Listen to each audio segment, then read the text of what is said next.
So a good day to all of you watching this video. Thank you for being here. Today I want to talk a little bit about war and peace.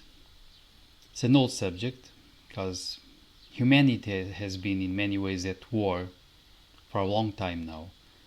And we see everywhere, even today, economical war taking place, military war. We see conflicts between human groups in many places around economics, resources, ideology, power struggles, and the like. This is pervading in a way. We even see, in a way, a culture telling us that the champions of war are to be worshipped. So, in a way, crazy capitalists who try to dominate everything and to have possessions all over the place. Many of them, they are sort of adored, worshipped. They are considered glamorous.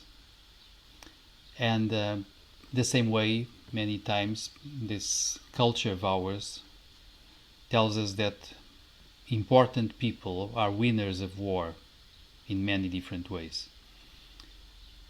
Of course, I don't think so. I think they are not. I think they are losing, in a way, paradoxically, they are losing the war for human well-being, even for well-being inside of them. But that's another story. Anyway, as a psychologist, I'm very much interested in the war inside of us, what it produces.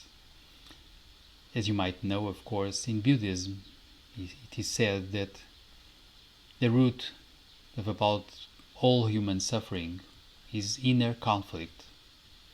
It's conflict between parts of ourselves, namely emotions, emotion against emotion.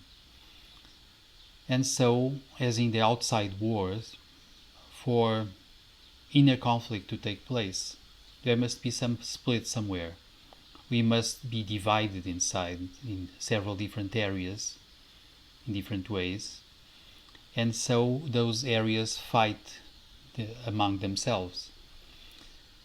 What happens is that as human beings, we are part of this. We sort of become allies to parts of ourselves against others. Or in a way, perhaps we even become enemies of almost everything that we are, that we feel, that can take us down to depression, even suicide eventually. We can be moving against ourselves, but many times we are moving against parts of who we are or of our identity. So we don't like perhaps our body or some part of our body. We don't like our life. We don't like how we feel or how we have felt. Or we don't like what we have done or what we missed doing.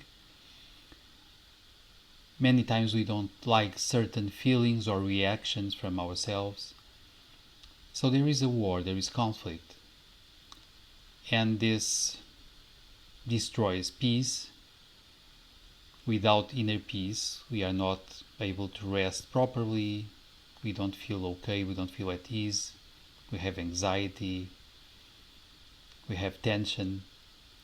So the thing is, what can we do about it? I think that we have a very nice model to think about this. It's the way an orchestra works. In there is no point for the director, for the conductor of the orchestra to become an ally of one part of the orchestra against the other. It would destroy the whole purpose of producing something beautiful together.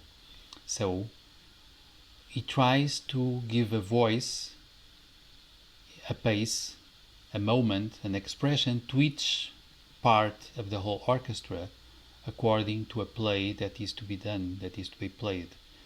And we sort of can do about the same thing inside of ourselves.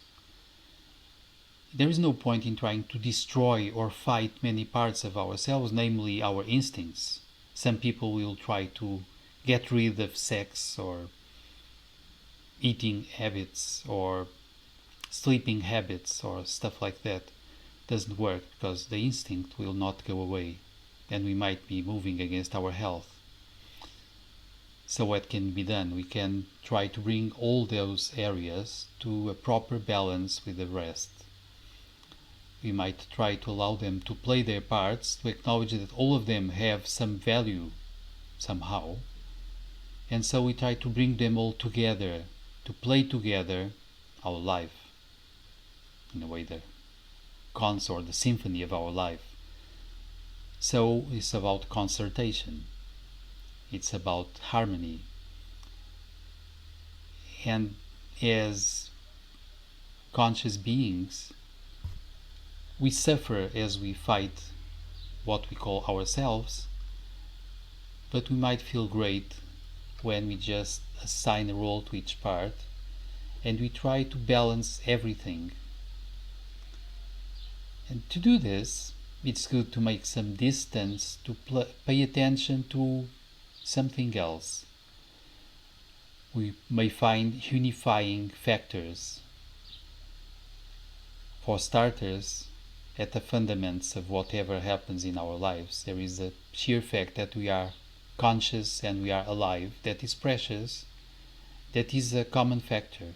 So in outside conflicts, many times we try to find a commonality, a common ground, shared values, shared ambitions between conflicting parts, so that conflict might become the enemy and they might try to collaborate towards something that is interesting to all.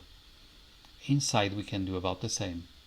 We define deep values, a purpose in our life, something we are struggling to attain, and we might try to bring everything else into a concert, into collaboration, trying to achieve something that is indeed important to us, or perhaps to other people we love. So this is just an idea for us to think about. So this is all for now. So, as you know, I like to receive your comments. Please share also, and if you feel like that, subscribe the channel. See you later.